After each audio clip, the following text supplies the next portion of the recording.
AC விடிய விடிய ஓடினாலும் கரண்ட் பில் கம்மியா வரணுமா? அப்ப இந்த சூப்பர் ட்ரிக்ஸ் ட்ரை பண்ணி பாருங்க. இரவு முழுவதும் ஏசி ஓடினாலும் கரண்ட் பில் கம்மியா வர சில டிப்ஸ்களை ட்ரை பண்ணி பாருங்க. கோடை காலத்துக்கு முன்பே தற்போது பல பகுதிகளில் வெப்பம் மக்களை வாட்டி வதைக்கிறது. இது போன்ற சூழ்நிலையில் வீடுகளில் ஏசி, கூலர் பயன்படுத்தப்பட்டு வருகிறது. மேலும் ஏர் கூலருடன் ஒப்பிடும்போது ஏசிக்கு செலவு அதிகம்.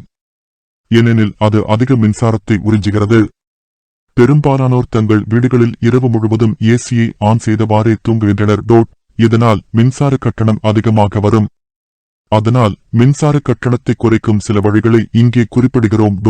ஏசியை ஒருபோதும் குறைந்த வெப்பநிலையில் வைக்கக்கூடாது. ஏசியை 16 அல்லது 18 டிகிரியில் வைத்திருப்பது நல்ல குளிர்ச்சியை தருவதாக மக்கள் கருதுகின்றனர்.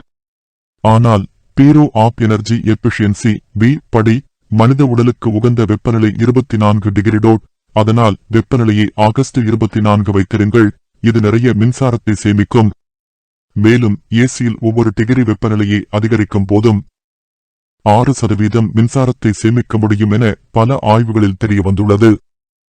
சம்மருக்கு முந்தைய குளிர்காலத்தில் நீங்கள் ஏசியை உபயோகிக்காமல் விட்டுவிட்டு பிறகு சர்வீஸ் செய்யாமல் பயன்படுத்தினால் அதனால் மின் கட்டணம் அதிகமாக வரலாம். ஏனெனில் நீண்ட நேரம் ஏசி நிறுத்தப்படுவதால் அதில் தூசி மற்றும் துகள்கள் அடைத்திருக்கும். அத்தகைய சூழ்நிலையில் குளிர்ச்சியை தர மெஷின் நிறைய வேலை செய்ய வேண்டி வரும். அதனால் மறக்காமல் சர்வீஸ் செய்யுங்கள். ஏசியை ஆன் செய்யும் முன் அந்த அறையின் கதவு மற்றும் ஜன்னலை மூடவும். அதனால் அனல் காற்று உள்ளே வராது, குளிர்காற்று வெளியே போகாது. இல்லையெனில் உங்கள் ஏசி அதிகமாக வேலை செய்ய வேண்டியிருக்கும். மேலும் மின் கட்டணமும் அதிகமாகும். இப்போதெல்லாம் பெரும்பாலான ஏசிகள் ஸ்லீப் மோட் அம்சத்துடன் வருகின்றன. அவை தானாகவே வெப்பநிலை மற்றும் ஈரப்பதத்தை சரிசெய்து கொள்ளும். அதனால் 36% மின்சாரத்தை சேமிக்க முடியும்.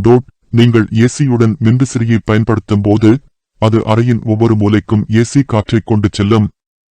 இதனால் அறை முழுவதும் குளிர்ச்சியாக இருக்கும். இதனுடன் ஏசியின் வெப்பநிலையை குறைக்க வேண்டிய தேவையும் ஏற்படாமல் மின்சாரத்தை சேமிக்கலாம்.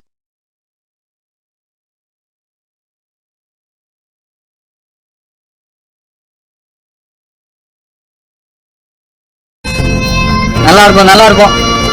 எல்லாரும் நல்லா இருக்கும். சப்ஸ்கிரைப் பண்ண மறந்துடாதீங்க.